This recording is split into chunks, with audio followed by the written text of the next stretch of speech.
नमः शिवाय। जिस प्रकार इस ब्रह्मांड का ना कोई अंत है और ना ही कोई शुरुआत, उसी प्रकार संपूर्ण ब्रह्मांड शिव के अंदर समाया हुआ है। तो नमस्कार दोस्तों, आप सबों का मेरे YouTube चैनल जय श्री राम पर स्वागत है। तो आइए आज हम सुनते हैं सोमवार की पौराणिक कथा।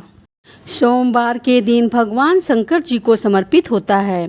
बाबा भोलेनाथ के आशीर्वाद के लिए आप भी सोमवार का व्रत कर रहे हैं तो शिव व्रत कथा को पढ़कर या सुनकर इस उपवास को पूरा करें। एक समय की बात है, किसी नगर में एक साहूकार रहता था। उसके घर में धन की कोई कमी नहीं थी, लेकिन उसकी कोई संतान नहीं थी। इस कारण वह बहुत ही दुखी रहता था। पुत्र प्राप्ति के लिए वह प्रत्येक सोमवार व्रत रखता था और पूरी श्रद्धा के साथ शिव मंदिर जाकर भगवान शिव और पार्वती जी की पूजा करता था। उसकी भक्ति को देखकर एक दिन माँ पार्वती प्रसन्न हो गई और भगवान शिव से उस साहूकार की मनोकामना को पूर्ण करने के लिए आग्रह करने लगी। पार्वती जी की इच्छा सुनकर भगवान शिव ने कहा कि हे पार्वती, इस संसार में हर प्राणी को अपने कर्मों का फल मिलता है और जिसके भाग में जो हो उसे भोगना ही पड़ता है। लेकिन पार्वती जी ने साहूकार की भक्ति का मान रखने के लिए उसकी मनोकामना पूर्ण करने की इच्छा जताई। माता पार्वती के आग्रह पर शिव जी ने साहूकार को पुत्र प्राप्ति का वरदान तो दिया, लेकिन साथ ही वह भी कहा कि उसके बालक की आयु केवल 12 वर्ष की ही होगी। माता पार्वती और भगवान शिव की बातचीत को साहूकार सुन रहा था। उसे ना तो इस बात की खुशी थी और ना ही दुख। वह पहले की भांति शिव जी की पूजा करते रहा। कुछ समय के बाद साहूकार के घर में एक पुत्र का जन्म हुआ। जब वह बालक 11 वर्ष का हुआ तो उसे पढ़ने के लिए काशी भेज दिया गया। साहूकार ने पुत्र के मामा को बुलाकर उसे बहुत सारा धन दिया और कहा कि तुम इस बालक को काशी विद्या प्राप्ति के लिए ले जाओ और मार्ग में यज्ञ करना। जहाँ भी यज्ञ कराओ वहाँ ब्राह्मणों को भोजन कराते और दक्षिणा देते हुए जाना। दोनों मामा भांजा इसी तरह यज्ञ कराते और ब्राह्मणों को दान दक्षिणा देते काशी की ओर चल पड़े। रात में एक नगर पड़ा जहाँ नगर में राजा की कन्या का विवाह था, लेकिन जिस राजकुमार से उसका विवाह होने वाला था वह एक आंख से काना था। राजकुमार के पिता ने अपने पुत्र के काना होने की बात को छुपाने के लिए एक चाल सोची।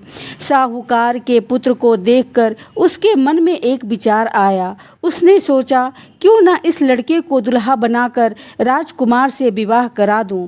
विवाह के बाद इसको धन देकर विदा कर दूंगा और राजकुमारी को अपने नगर ले जाऊंगा। लड़के को दुल्हा के वस्त्र पहनाकर राजकुमारी से विवाह करा दिया गया, लेकिन साहूकार का पुत्र ईमानदार था। उसे यह बात न्यायगत नहीं लगी।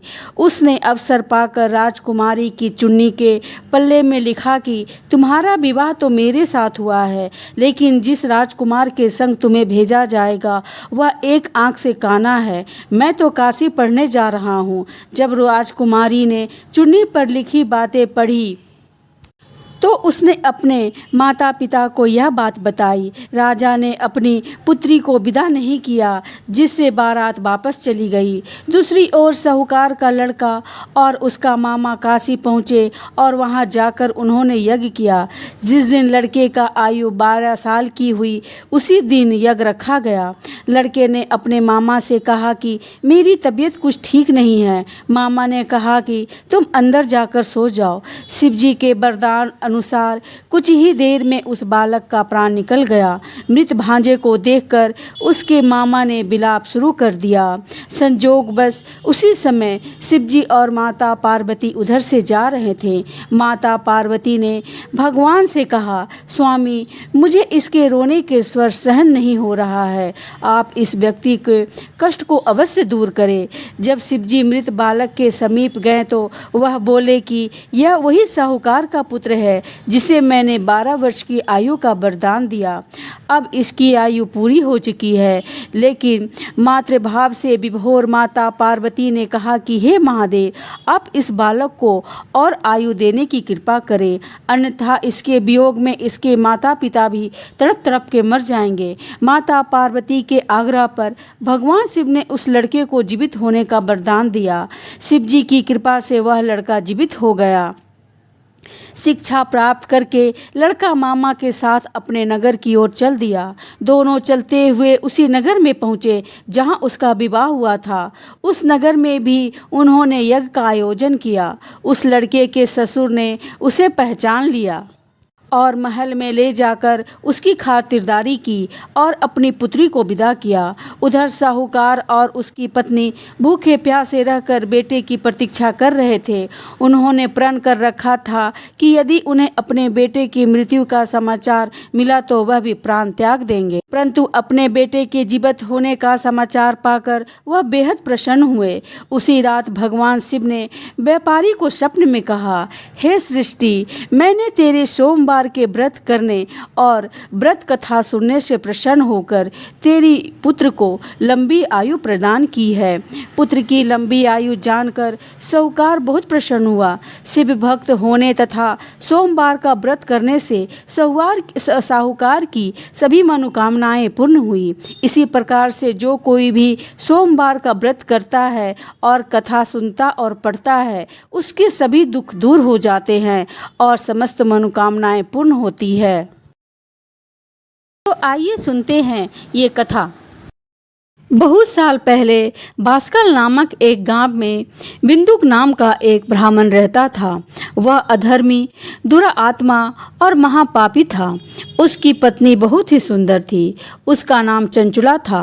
वह सदा उत्तम धर्म का पालन करती थी, परंतु बिंदुक वेश्यागामी था। इस प्रकार कुकर्म करते हुए बहुत समय व्यतीत हो गया। उसकी स्त्री काम से पीड़ित होने सब धर्म नाश के डर से काफी समय तक धर्म भ्रष्ट नहीं हुई, परंतु आगे चलकर वह भी अपने दुराचारी पति के आचरण से प्रभावित होकर दुराचारी और अपने धर्म को से विमुख हो गई। इस तरह दुराचार में डूबे हुए पति पत्नी का बहुत सारा समय व्यर्थ बीत गया। वेश्यागामी दूषित बुद्धि वाला वह दुष्ट ब्राह्मण समय के अनुसार मृत्यु को प्राप्त होकर नरक में चला गया। बहुत समय तक नरक के दुखों को भोगकर वह पापी विंध्य पर्वत पर भयंकर पिशाच हुआ और उसे दुराचारी बिंदुक के मर जाने पर वह चंचुला नामक स्त्री बहुत समय तक पुत्रों के साथ अपने घर में रहती रही। पति के मृत्यु के बाद वह भी धर्म से गिरकर पर पुरुषों के संग विहार करने लगी। सती विपत्ति में भी अपने धर्म का पालन करना नहीं छोड़ती। यही तो तप है। दुख तो होता है पर इसका फल मीठा होता है। एक दिन दैव भोग से किसी पुण्य पर्व में आने पर वह अपने भाई बंधुओं के साथ गौकर्ण क्षेत्र में गई। उसने तीर्थ के जल में स्नान किया और भाई बंधुओं के साथ इधर उधर घूमने लगी। वह एक दिन मंदिर में गई। वहां उसने एक ब्राह्मण के मुख से भगवान शिव की परम पवित्र एवं मंगलकारी कथा सुनी। ब्राह्मण कह रहे थे कि जो स्त्रियां दूसरों पुरुषों के साथ विहार करती है, वह मरने के बाद जब यमलोक जाती है तो यमराज के दूत उसे तरह तरह की यातना देते हैं। वह उसके शरीर को गर्म लोहे के डंडों से दागते हैं। उसके चिल्लाने के उपरांत भी यम के दूत उसे नहीं छोड़ते हैं। अपने कर्मों का फल तो सभी को भोगना पड़ता है। देव, ऋषि, मनुष्य सभी इस बंधन से बंधे हुए हैं। ब्राह्मण के मुख से यह वैराग बढ़ाने वाली कथा को सुनकर चंचला भय से व्याकुल हो गई। कथा समाप्त होने पर सभी लोग वहां से चले गए। तब कथा कहने वाले ब्राह्मण देवदास से चंचला कहा कि हे ब्राह्मण, धर्म को ना जानने के कारण मुझसे बहुत बड़ा पाप हुआ है। ब्राह्मण देवता, मेरे ऊपर कृपा करें, मेरा उद्धार कीजिए। आपका प्रवचन को सुनकर मुझे इस संसार से वैराग्य हो गया है। मुझे पापनी पर धिक्कार है। मैं निंदा के योग्य हूँ। मैं बुरे विषयों में फंसकर अपने धर्म का से विमुख हो गई थी। जब यमदूत मेरे गले में फंदा डालकर ले जाएंगे और नरक में मेरे शरीर को टुकड़े करेंगे, तब मैं कैसे उन पर यातनाओं को सहन करूँगी। मैं सब प्रकार से नष्ट हो गई हूँ। आज तक मैं हर तरह के पाप में डूबी रही। हे ब्राह्मण, आप मेरे गुरु हैं, आप ही मेरे माता पिता हैं। मैं आपकी शरण में आई हूँ। मुझ अबला का अब आप ही उद्धार कीजिए। इस प्रकार विलाप करती हुई चंचुला ब्राह्मण देव की चरणों में गिर पड़ी। तब ब्राह्मण ने उसे कृपा पूर्वक उठाया और इस प्रकार कहा, नारी, तुम सौभाग्यशाली हो जो भगवान शंकर की कृपा से तुमने वैराग्यपूर्ण कथा को सुनी है और कथा को सुनकर समय से अपनी गलती का एहसास कर लिया है। तुम डरो मत और भगवान शिव की शरण में आओ। उनके परम कृपा से तुम्हारे सारे पाप नष्ट हो जाएंगे। मैं तुम्हें भगवान शिव की कथा सहित वह मार्ग बताऊंगा जिसके द्वारा तुम्हें सुख देने वाली उत्तम गति प्राप्त होगी। भगवान शिव की कथा सुनने से तुम्हारी बुद्धि शुद्ध हो जाएगी और तुम्हें पश्चाताप हुआ है तथा मन में वैराग उत्पन्न हुआ है। पश्चाताप ही पाप करने वाले पापियों के लिए सबसे बड़ा प्रायश्चित है। जो मनुष्य अपने कुकर्म के लिए प्रायश्चित नहीं करता वह उत्तम गति प्राप्त नहीं करता, परंतु जिसे अपने गलतियों पर पश्चाताप होता है वह अवश्य ही उत्तम गति का भागीदार होता है। इसमें कोई शक नहीं है। इस कथा का स्मरण सभी मनुष्य के लिए कल्याणकारी है, अतः इसकी आराधना और सेवा करनी चाहिए। हे ब्राह्मण पत्नी, तुम अन्य विषयों से अपने मन को हटा करके भगवान शंकर की इस पावन कथा को सुनो। इससे तुम्हारी चित्त की शुद्धि होगी और तुम्हें मोक्ष की प्राप्ति होगी। जो मनुष्य निर्मल हृदय से भगवान शिव का चिंतन करता है उसकी एक ही जन्म में मुक्ति हो जाती है। यह कहकर वो ब्राह्मण चुप हो गए। उनका हृदय करुणा से भर गया और वह ध्यान में मग्न हो गए। ब्राह्मण का यह आदेश सुनकर चंचला के नेत्रों में आनंद के आंसू झलक उठे। वह हर्ष और हृदय से ब्राह्मण देवता के चरणों में गिर गई और हाथ जोड़कर बोली कि मैं कृतार्थ हो गई हूँ। हे ब्राह्मण, शिव भक्तों में श्रेष्ठ आप धन्य हैं। आप परमात्मदर्शी हैं और सदा परोपकार में लगे रहते हैं। साधु, मैं नरक की समुद्र में गिर रही हूँ, कृपा करके मेरे उद्धार कीजिए। जिस पौराणिक और अमृत के समान कथा की बात आप कही है उसे सुनकर ही मेरे मन में वैराग उत्पन्न हुआ है। उस अमृतमयी कथा को सुनने के लिए मेरे मन में बड़ी श्रद्धा हो रही है। कृपया आप मुझे उसे सुनाइए। कथा सुनने की इच्छा मन में लिए हुए चंचला उस वहीं रहने लगी। उस गोकर्ण नामक महाक्षेत्र में उन ब्राह्मण देवता के मुख से चंचला भगवान शिव भक्ति के ज्ञान और वैराग्य बढ़ाने वाले और मुक्ति देने वाले परम उत्तम कथा सुनकर कृतार्थ हुई। उनका चित्त शुद्ध हो गया। वह अपने हृदय से शिव की स्मरण करती थी। उसके बाद अपना समय पूर्ण होने पर चंचला ने बिना किसी कष्ट के अपना शरीर त्याग दिया। उसे लेने के लिए एक दिव्य विमान वहां पहुंचा। ये विमान शोभा साधन से सजा हुआ और शिव गणों से सुशोभित था। चंचला विमान से शिवपुरी पहुंची। उसके सारे पाप धुल गए। वह दिव्य रूप धारिणी दिव्यांगना हो गई थी। वह गौरागी देवी मस्तक पर अर्धचंद्र का मुकुट और अन्य दिव्य आभूषण पहने शिवपुरी में पहुंची। वहां उसने सनातन देवता श्री नेत्रधारी शिव को देखा।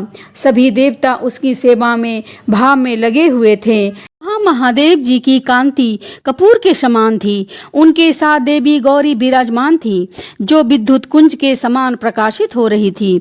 महादेव के शरीर पर श्वेत वस्त्र थे तथा शरीर श्वेत भस्म से युक्त था। इस प्रकार भगवान शिव के उज्जवल रूप को दर्शन पा करके चंचला बहुत प्रसन्न हुई। उसने भगवान को बारंबार प्रणाम किया और हाथ जोड़कर प्रेम आनंद और संतोष से युक्त होकर खड़ी हो गई। उसके नेत्रों से आनंद के आंसू की धारा बहने लगी।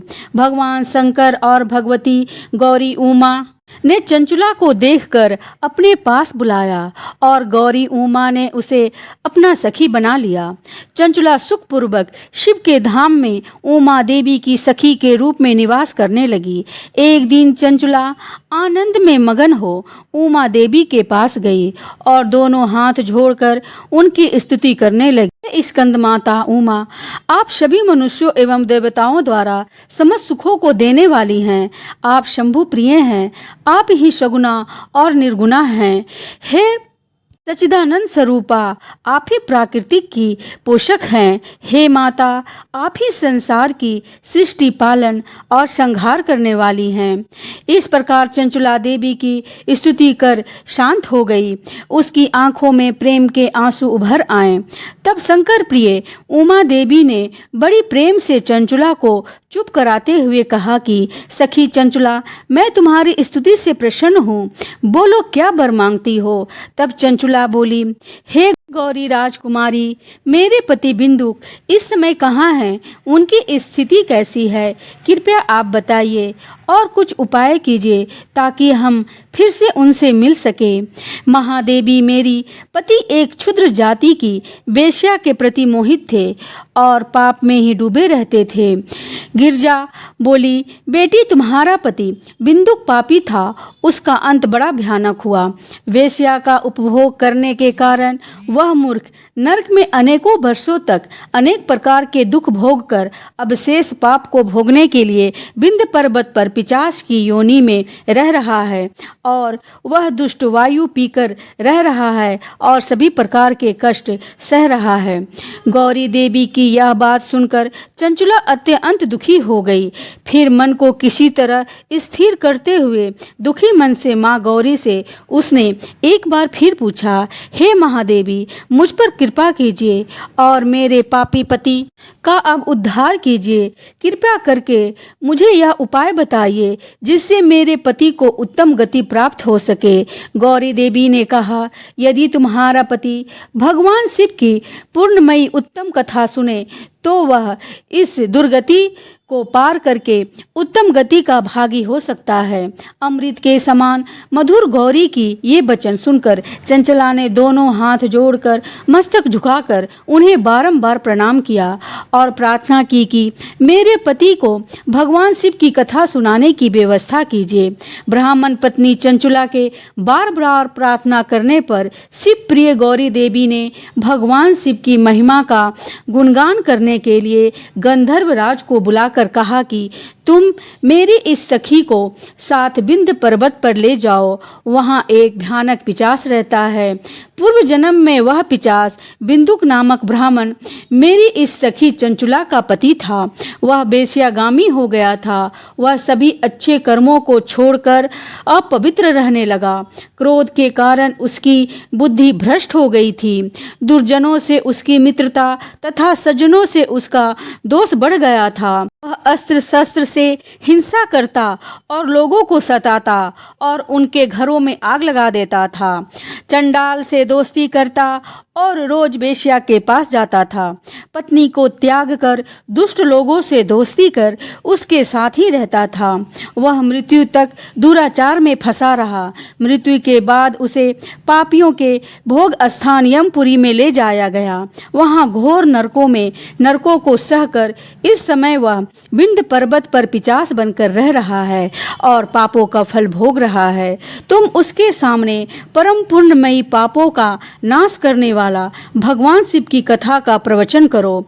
इस कथा को सुनने से उसका हृदय सभी पापों से मुक्त होकर शुद्ध हो जाएगा और वह प्रेत योनि से मुक्त हो जाएगा। मुक्त होने के बाद उस बिंदुक नामक पिशाच को तुम विमान पर बैठाकर भगवान शिव के पास ले आना। माँ उमा का आदेश पाकर गंधर्वराज तुमरु प्रसन्न पूर्वक चंचुला को साथ लेकर विमान से पिशाच के निवास स्थान बिंदुक पर्वत पर चले गए। वहाँ विंध्य पर्वत पर गया। वहां पहुंचकर उसने विशाल आकृति वाला पिशाच को देखा। उसका शरीर विशाल था, उसकी ठोड़ी बड़ी थी। वह कभी हंसता, कभी रोता, कभी उछलता था। महाबली तमरु ने बिंदुक नामक उस पिशाच को पाशा में बांध दिया। उसके पश्चात तमरू ने कथा सुनाने के लिए स्थान तलाश कर मंडप की रचना की। शीघ्र ही इस बात का पता लोगों को चल गया कि एक पिशाच के उद्धार हेतु देवी पार्वती के आज्ञा से तमरू भगवान शिव की कथा सुनाने के लिए विंध्य पर्वत पर आया है। उस कथा को सुनने के लिए बहुत से देवर्षि वहां पहुंच गए। सभी को आदरपूर्वक स्थान दिया गया।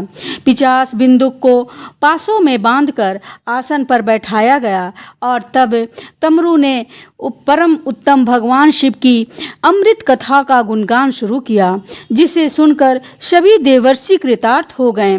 परम पुण्यमयी कथा को सुनकर पिशाच सभी पापों से मुक्त हो गया और उसने पिशाच शरीर का त्याग कर दिया और शीघ्र ही उसका रूप दिव्य हो गया। शरीर पर श्वेत वस्त्र एवं पुरुषों के आभूषण आ गए। इस प्रकार दिव्य देहधारी होकर बिंदुक अपनी पत्नी चंचुला के साथ स्वयं ही भगवान शिव का गुणगान करने लगा। उसे दिव्य रूप में देखकर सभी को बहुत आश्चर्य हुआ। सभी भगवान महेश्वर के अद्भुत चरित्र को सुनकर कृतार्थ हो गए और उनका यशोगान करते हुए अपने अपने धाम को चले गए। बिंदुक अपनी पत्नी चंचुला के साथ विमान में बैठकर शिवपुरी की ओर चल दिया। महेश्वर के गुणों का गान करते हुए बिंदुक अपनी पत्नी चंचुला और तुमरू के साथ शीघ्र ही शिव धाम पहुँच गया। भगवान शिव और माता पार्वती ने उसे अपना पार्षद बना लिया। दोनों पति पत्नी सुखपूर्वक भगवान महेश्वर और देवी गौरी के चरणों में निवास पाकर धन्य हो गए। बोलिए उमा महेश्वर भगवान की जय। भगवान शिव और माता पार्वती की जय। तो दोस्तों, कथा अच्छी लगी हो तो चैनल को सब्सक्राइब करें एवं कमेंट में हर हर महादेव जरूर लिखें। जय श्री राम।